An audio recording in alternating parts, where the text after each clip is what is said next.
So hello everyone, स्वागत है आपका सिविल सर्विस पर यूट्यूब चैनल में। सो गाइज, आज का हमारा PYQ सेशंस है। PYQ previous year questions practice है, जो कि प्राचीन भारत का इतिहास से जुड़े, प्राचीन भारत इतिहास के पाषाण काल सेगमेंट से जुड़े जितने भी 12 साल 13 साल में क्वेश्चंस आए हैं स्टेट PCS और UPSC में, उनको हम यहाँ पर प्रैक्टिस करेंगे। क्योंकि PCS में मैक्सिमम जो क्वेश्चंस का नेचर होता है वो रिपीटेशन फॉर्म का होता है, ठीक है। तो हमारा PYQ के माध्यम से हम इसको प्रैक्टिस भी करेंगे और मैक्सिमम कोशिश करेंगे रिकॉल करने का, ताकि जो रिपीटेशन फॉर्म के क्वेश्चंस होते हैं वो एग्ज़ाम में हमें बेनिफिशियल साबित हों। ओके, सो ये देखिए जो समरी है शॉर्ट में, इस पर हम वीडियो बना देंगे और इस पर अपलोड करेंगे, ताकि अगर आप इसको पढ़ना चाहते हैं तो ये भी आप एक अपने अवेयरनेस के लिए रखिए अपने पास में। अदरवाइज़ आपके पास मैगज़ीन है, बुक है, तो उसे भी आप कवर करिए। अब हम चलते हैं क्वेश्चंस पे, क्वेश्चन को देखते हैं, ठीक है। क्वेश्चन नंबर 1, रॉबर्ट ब्रूस फूट थे, कौन थे? भूगर्भ वैज्ञानिक, पुरातत्वविद या पुरावन शास्त्री या इतिहासकार। सो आंसर यहाँ पर है ए और B. So Robert Bruce Foote जो थे वह भूगर्भ वैज्ञानिक भी थे और पुरातत्वविद भी थे। ओके, सो दोनों आंसर है, इसको देख लेते हैं। इंसाइक्लोपीडिया ब्रिटानिका के अनुसार रॉबर्ट ब्रूस फूट ब्रिटिश भूगर्भ वैज्ञानिक थे और पुरातत्वविद भी थे। जियोलॉजिकल सर्वे से संबंध रॉबर्ट ब्रूस फूट ने 1863 में भारत में पाषाणकालीन बस्तियों के अन्वेषण की शुरुआत की। अतः स्पष्ट है कि इस प्रश्न का उत्तर विकल्प, चलो ठीक है, ये तो हमने देख लिया। सो गाइज, हमने देख लिया कि ये कौन थे, ठीक है। क्वेश्चन नंबर 2, ठीक है, और ये क्वेश्चंस यूपी PCS लोअर में आया था 2015 में। ओके, नेक्स्ट है हमारा, कोपेनहेगन संग्रहालय की सामग्री से पाषाण, कांस्य और लौह युग का त्रियुगीन विभाजन किया था। ए थॉमसन ने, बी लुबाक ने, सी टेलर ने या डी चाइल्ड ने। सो इसका आंसर ए है, थॉमसन ने। इसको देख लेते हैं, ये यूपी PCS प्री 2010 में आया हुआ है। डेनमार्क के कोपेनहेगन संग्रहालय में 1818 और 1820 में एक आयोग की रिपोर्ट के अनुसार सामग्री के आधार पर पाषाण, कांस्य और लौह युग के त्रियुगीन विभाजन क्रिश्चियन जर्गेनेशन थॉमसन ने किया था। यद्यपि थॉमसन ने 1836 ईस्वी में इसी वर्गीकरण के अनुसार संग्रहालय की वस्तुओं का विवरण भी प्रकाशित किया था। ओके, सो सामग्री के आधार पे जो विभाजन किया गया था युगों का, सो ये इम्पॉर्टेंट है, प्लीज़ आप इसको माइंड करना। क्वेश्चन नंबर 3, उत्खनित प्रमाणों के अनुसार पशुपालन का प्रारंभ हुआ था। निचले पूर्व पाषाण काल में, बी मध्य पूर्व पाषाण काल में, सी ऊपरी एवं पाषाण काल में या डी मध्य पाषाण काल में। यूपी PCS मेंस 2006 में आया है। सो इसका आंसर डी है, मध्य पाषाण काल में। मध्य पाषाण काल के अंतिम चरण में पशुपालन के साक्ष्य प्राप्त होने लगे हैं। ऐसे पशुपालन के साक्ष्य भारत के आदमगढ़ यानी सोहंगाबाद मध्य प्रदेश और बागोर भीलवाड़ा राजस्थान से मिले हैं। ओके, क्वेश्चन नंबर 4, मध्य पाषाणिक प्रसंग में पशुपालन के प्रमाण जहां मिले यह स्थान है। ए जंगनाज, बी बीर भानुपुर, सी आदमगढ़ या डी चोपनी मांडो। सो इसका राइट आंसर है सी, ओके, आमदनगढ़ में, ठीक है। क्वेश्चन नंबर 5, निम्नलिखित में से, सो देखिए इसका जो एक्सप्लेनेशंस है ये आप यहाँ से इसको देख सकते हैं, ठीक है। पशुपालन से जुड़ा भी क्वेश्चन था जो कि 2006 में आया था कि मध्य पाषाण काल के अंतिम चरण में पशुपालन का साक्ष्य प्राप्त होने लगते थे, जो कि पशुपालन के साक्ष्य भारत के आमदनगढ़, होशंगाबाद मध्य प्रदेश और बागोर भीलवाड़ा राजस्थान से मिले हैं। ओके, क्वेश्चन नंबर 5, निम्नलिखित में से किस स्थल से हड्डी के उपकरण प्राप्त हुए हैं? ए चोपनी मांडो से, बी काकोरिया से, सी महदहा से या डी सराय नाहर राय से। सो इसका आंसर है सी और डी, कि महदहा से भी मिला है, ओके, और सराय नाहर राय से मिला है। इसको देख लेते हैं। मध्य पाषाण कालीन महदहा मध्य प्रदेश प्रतापगढ़ जिले में स्थित से बड़ी मात्रा में हड्डी व सींग के निर्मित उपकरण प्राप्त हुए हैं। जी.आर. शर्मा महदहा के तीनों क्षेत्रों का उल्लेख करते हैं, जो कि झील क्षेत्र, बूचड़खाना संकुल क्षेत्र एवं कब्रिस्तान निवास क्षेत्र में बटा था। बूचड़खाना संकुल क्षेत्र से ही हड्डी एवं सींग निर्मित उपकरणों एवं आभूषण बड़े पैमाने पर पाए गए। सराय नाहर राय से भी अल्प मात्रा में हड्डी के उपकरण मिले हैं। देखिए, अगर यहाँ पर ये पूछ लेता है कि सबसे ज़्यादा कहाँ मिला है, ठीक है, तो आप याद रखना कि सराय नाहर राय से कम मात्रा मिला था, ठीक है, और महदहा से ज़्यादा मात्रा मिला था। ओके, क्वेश्चन नंबर 6, हड्डी से निर्मित आभूषण भारत में मध्य पाषाण काल के संदर्भ में प्राप्त हुए।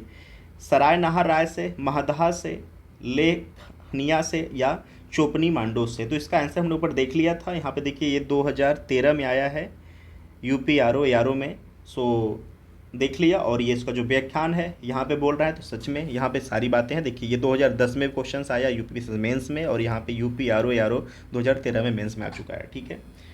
क्वेश्चन नंबर 7, एक ही कब्र में 3 मानव कंकाल निकले। सराय नाहर राय से,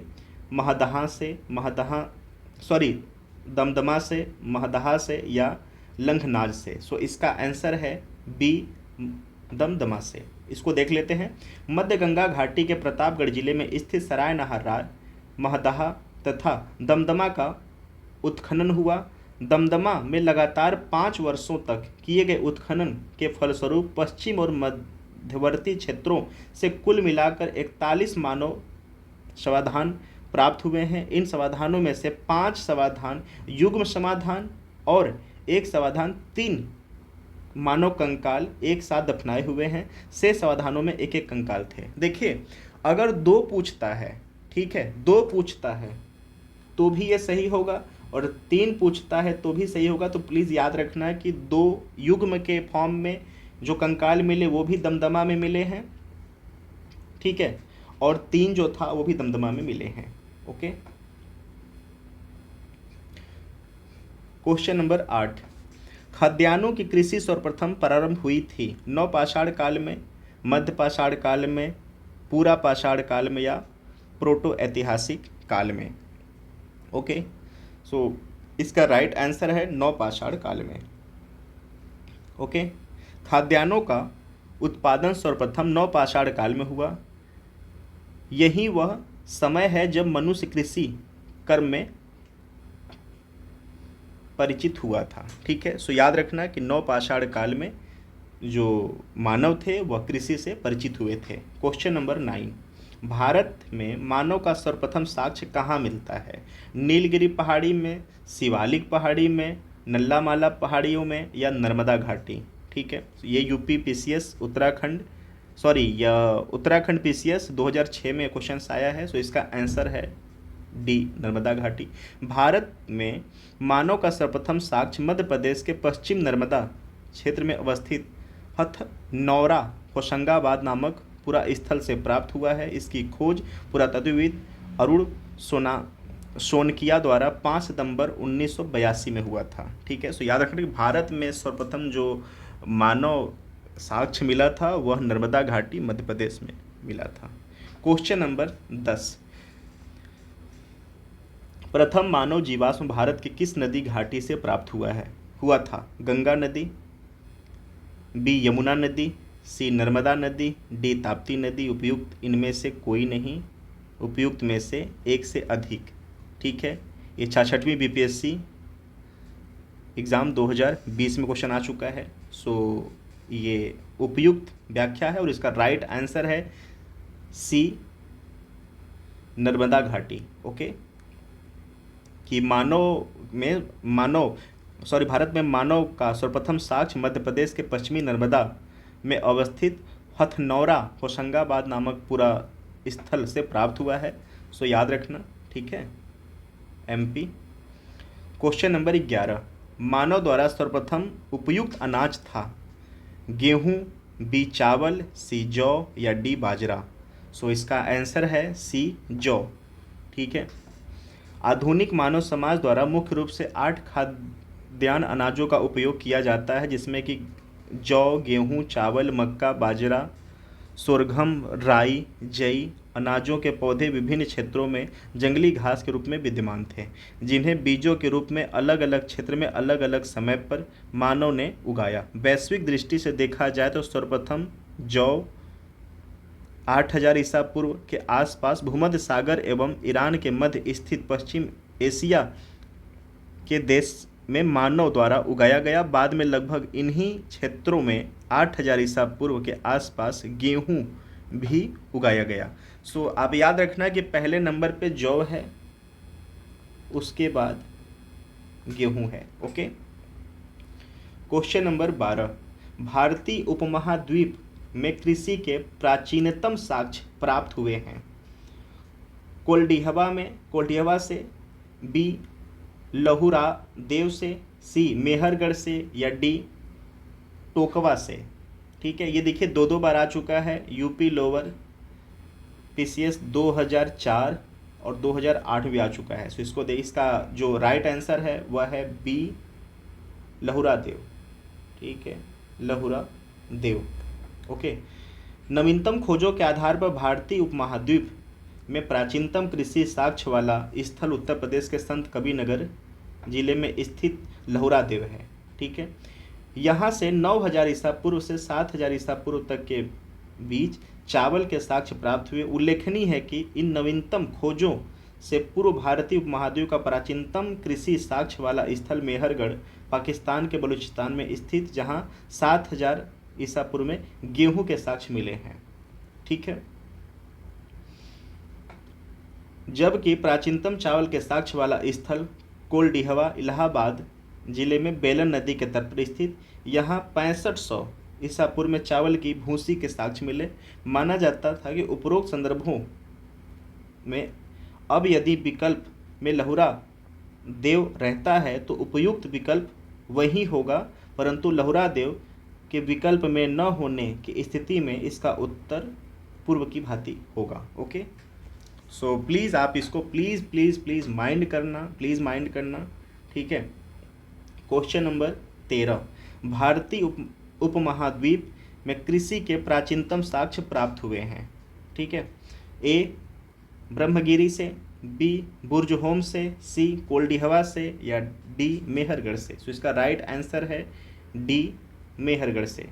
ठीक है, इसका एक्सप्लेनेशन उपयुक्त है। जो देख लेते हैं कि नवीनतम खोजों के आधार पर भारतीय उपमहाद्वीप में प्राचीनतम कृषि साक्ष्य वाला स्थल उत्तर प्रदेश के संत कबीर नगर जिले में स्थित लहुरा देव है। ठीक है, यहाँ 9000 ईसा पूर्व से 7000 तक के बीच के चावल के साक्ष्य प्राप्त हुए हैं। उल्लेखनीय है कि इस नवीनतम खोज से पूर्व भारतीय उपमहाद्वीप का प्राचीनतम कृषि साक्ष्य वाला स्थल मेहरगढ़ पाकिस्तान के बलूचिस्तान में स्थित है। ठीक है।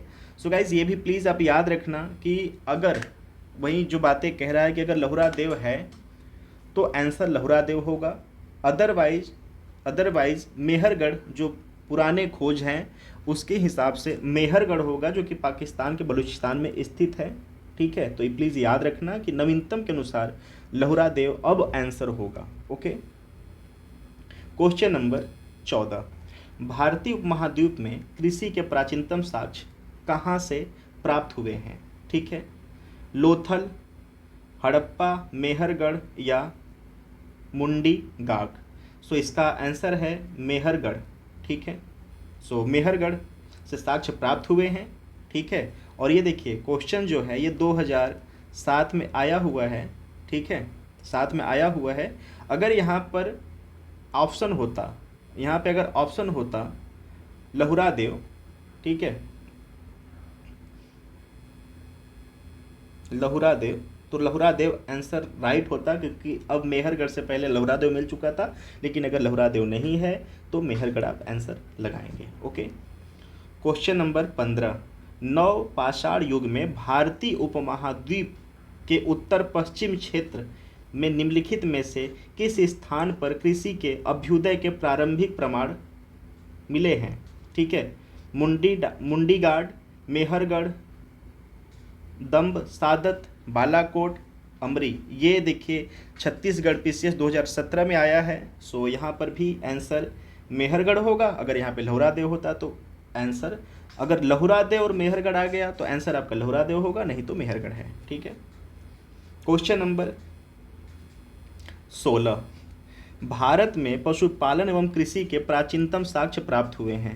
अंजीरा से, दम्ब सदात से, सी किली गुल मोहम्मद से, डी मेहरगढ़ से, या उपयुक्त में से कोई नहीं, या उपयुक्त में से एक से अधिक। ये जो ऑप्शन है ना, ये बीपीएससी का सबसे बेस्ट ऑप्शंस है और काफ़ी कंफ्यूजिंग ऑप्शन है, जो कि 2018 में क्वेश्चन आ चुका है। तो इसका राइट आंसर है डी मेहरगढ़ से। ठीक है। Question number 17। उस स्थल का नाम बताइए जहां से प्राचीनतम स्थायी जीवन के प्रमाण मिले हैं। धौलावीरा, बी किली गुल मोहम्मद, सी कालीबंगा, या डी मेहरगढ़। सो इसका राइट आंसर है मेहरगढ़। क्वेश्चन नंबर एक्सप्लेनेशन इसका देख लेते हैं कि दिए गए विकल्पों में प्राचीनतम स्थायी जीवन के प्रमाण सर्वप्रथम बलूचिस्तान के कच्छी मैदान में स्थित मेहरगढ़ से मिले हैं, जिसकी प्रमाणिकता तिथि 7वीं 17वीं यानी 7000 ईसा पूर्व है, जबकि किली गुल मोहम्मद एवं कालीबंगा की प्राचीनतम तिथि 4000 ईसा पूर्व एवं 35000 ईसा पूर्व है। अतः डी सही है। ठीक है। Question number 18। निम्नलिखित में से किन स्थानों से मध्य पाषाण काल में पशुपालन के प्रमाण मिलते हैं। ठीक है, पशुपालन के प्रमाण मिलते हैं। ए औंदे, बी बोरी, सी बागोर, या डी लखनिया। सो इसका राइट आंसर है सी बागोर। मध्य पाषाण काल से पशुपालन के साक्ष्य प्राप्त होने लगते हैं। पशुपालन के प्रारंभिक साक्ष्य मध्य प्रदेश के होशंगाबाद के निकट आदमगढ़पुरा स्थल और राजस्थान के भीलवाड़ा में स्थित बागोर से मिलते हैं। तो प्लीज़ आप ये ना नाम भी याद रखना कि एक तो बागोर हो गया जो कि राजस्थान में है। ठीक है, क्लियर। और मध्य प्रदेश के होशंगाबाद के निकट आदमगढ़, ठीक है, तो एक आदमगढ़ भी है। क्लियर, ये भी याद रखना। ओके। Question number 19। निम्नलिखित में से किसको चालकोलिथिक युग भी कहा जाता है। ए पुरापाषाण युग, बी नवपाषाण युग, सी ताम्रपाषाण युग, या डी लौह युग। सो इसका राइट आंसर है ताम्रपाषाण युग। ओके। Question number 20। आहड़ सभ्यता के बारे में निम्न कथनों पर विचार कीजिए। ए 1 आहड़वासी तांबा गलाना जानते थे, ये लोग चावल से परिचित नहीं थे। 3 धातु का काम आहड़वासियों की अर्थव्यवस्था का एक साधन था। 4 यहाँ से काले लाल रंग के मृदभांड मिले, जिन पर सामान्यतः सफ़ेद रंग के ज्यामितीय आकृतियाँ उकेरी गई थीं। सही विकल्प का चयन कीजिए। ए 1, 3 और 4, बी 1 और 2, सी 1, 2, 3, या डी 3 और 4। सो इसका राइट आंसर यहाँ दिया है ए, यानी 1, 3 और 4। 1, 3 और 4। आहड़वासी तांबा को गलाना जानते थे। ओके। धातु का काम आहड़वासियों की अर्थव्यवस्था का एक साधन था। ठीक है। यहाँ से काले और लाल रंग के मृदभांड मिले, जिन पर सामान्यतः सफ़ेद रंग से ज्यामितीय आकृतियाँ उकेरी गई। तो ये देख लेते हैं। आहाड़ दक्षिण पूर्वी राजस्थान में स्थित एक प्रमुख ताम्रपाषाणिक संस्कृति का स्थल है। ठीक है। आहाड़ संस्कृति के लोग मूलतः कृषक एवं पशुपालक थे। वे गेहूं, जौ और चावल से परिचित थे। आहाड़ का एक अन्य नाम ताम्बवती यानी तांबा वाला स्थान भी मिलता है, जिससे सूचित होता है कि यहाँ तांबा बहुतया में उपलब्ध था। यहाँ के निवासी तांबे को गलाकर मनचाही वस्तुएं तैयार करते थे। धातु का काम आहड़वासियों की अर्थव्यवस्था का एक प्रमुख साधन था। यहाँ से काले लाल रंग के मृदभांड की प्राप्ति हुई, जिन पर सामान्यतः सफ़ेद रंग से ज्यामितीय आकृतियाँ उकेरी गईं। इसलिए विकल्प ए सही है। सो ये याद रखना कि जो ये सभ्यता है यह राजस्थान राज्य से जुड़ा हुआ है। ठीक है। Question number 21। निम्न में से किस एक पूरा स्थल से पाषाण संस्कृति से लेकर हड़प्पा सभ्यता तक के संस्कृति का अवशेष प्राप्त होते हैं। ए आमरी, बी मेहरगढ़, सी कोटदीजी, या डी कालीबंगा। सो इसका राइट आंसर दिया है मेहरगढ़। बलूचिस्तान पाकिस्तान में स्थित पूरा स्थल मेहरगढ़ से पाषाण संस्कृति से लेकर हड़प्पा सभ्यता तक के सांस्कृतिक अवशेष प्राप्त हुए हैं। क्वेश्चन नंबर 22, नवदा टोली का उत्खनन किसने किया था? ए के डी वाजपेयी ने, बी वी एस वांगकंठ ने, या सी एच डी सांकलिया ने, या डी मार्टिमर व्हीलर ने। तो इसका राइट आंसर है सी एच डी सांकलिया ने। ठीक है। नवदा टोली मध्य प्रदेश का उत्खनन दक्कन कॉलेज पूना के प्रोफेसर एच डी सांकलिया ने कराया था। यह स्थल एक महाद्वीपीय का सबसे विस्तृत उत्खनित ताम्रपाषाणिक स्थल है, जिसकी तिथि 1600 से 1300 ईस्वी के मध्य थी। क्वेश्चन नंबर 23, नवदा टोली किस राज्य में अवस्थित है? गुजरात, महाराष्ट्र, छत्तीसगढ़, मध्य प्रदेश। ओके, सो हमने देखा कि यह मध्य प्रदेश में है। ठीक है। क्वेश्चन नंबर 24, बृहत्तापाषाण स्मारकों की पहचान की गई है। सन्यासी गुफाओं के रूप में, बी मृतक को दफनाने के स्थान के रूप में, सी मंदिर के रूप में, या डी उपयुक्त में से कोई नहीं। सो इसका राइट आंसर है मृतक को दफनाने के स्थान के रूप में। ठीक है।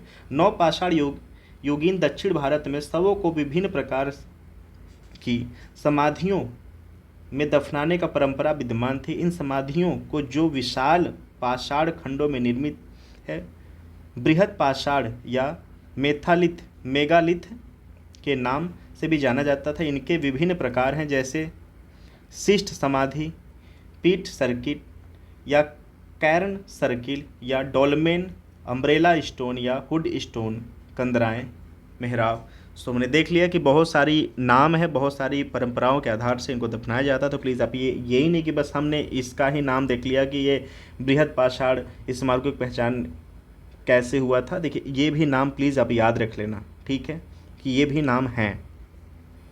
क्वेश्चन नंबर 25, राख का टीला निम्नलिखित किस नवपाषाणिक स्थल से संबंधित है?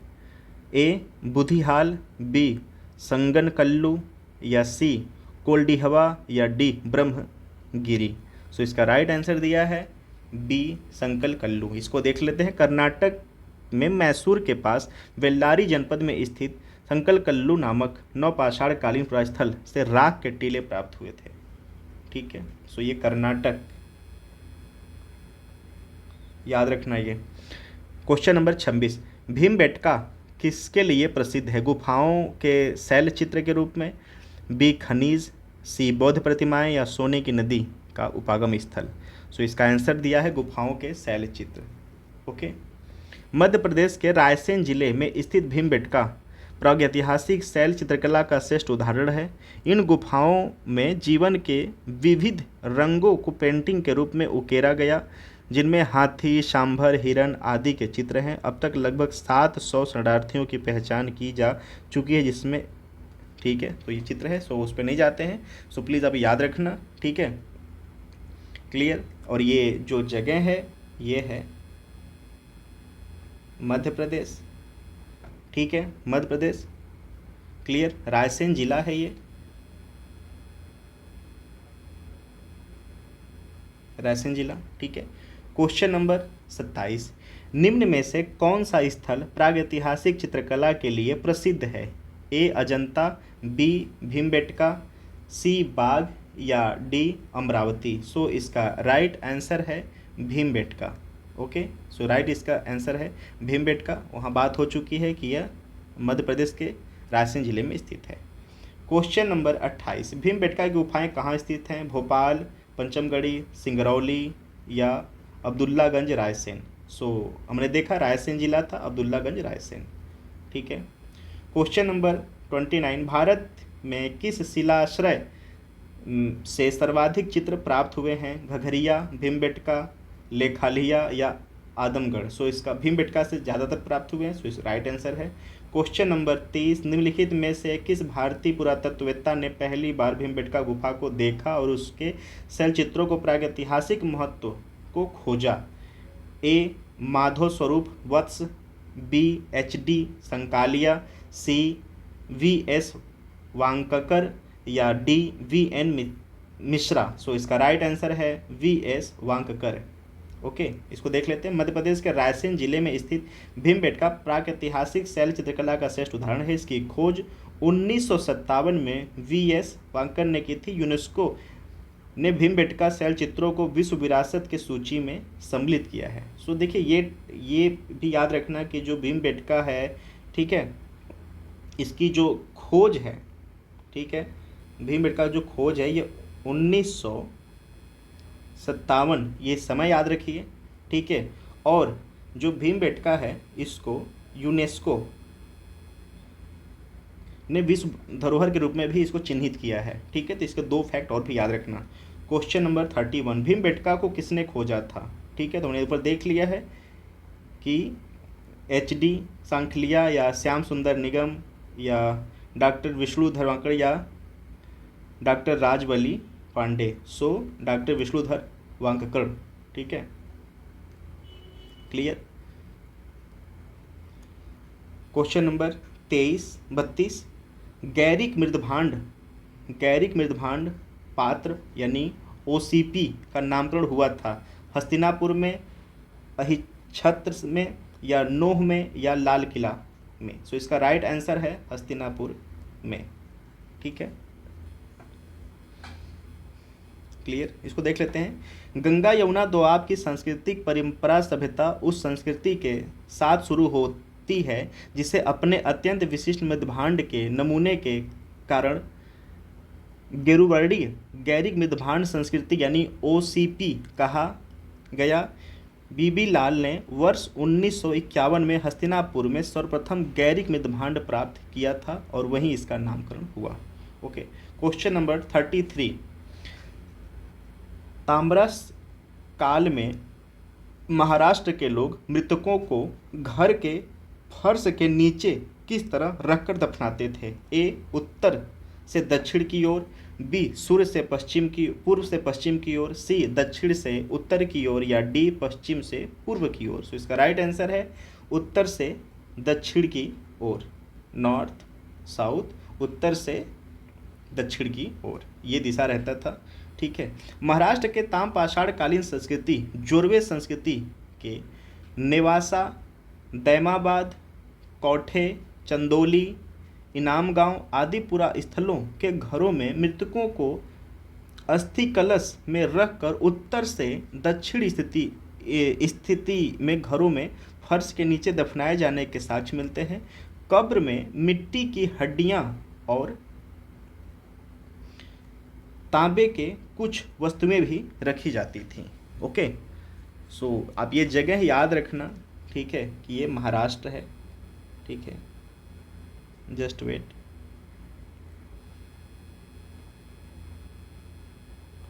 क्लियर।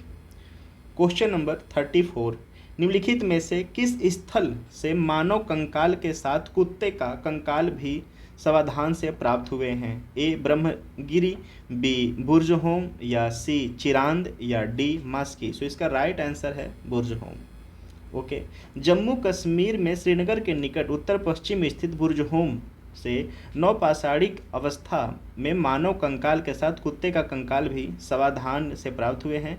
गर्तावास गड्ढों वाले घर भी यहाँ पे प्रमुख विशेषता रहा है। सो ये याद रखना, और ये जगह जो है ये जम्मू एंड कश्मीर का है, ठीक है। क्वेश्चन नंबर 35,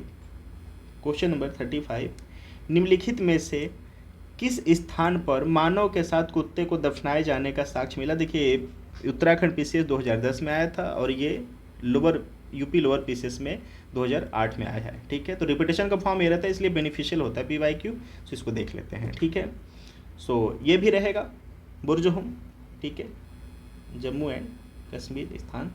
क्वेश्चन नंबर 36, गर्त आवास के साक्ष्य प्राप्त हुए हैं बुर्जहोम से, कोलडीहवा से, ब्रह्मगिरी से, या डी, संगन कल्लू से। सो इसका राइट आंसर है बुर्जहोम।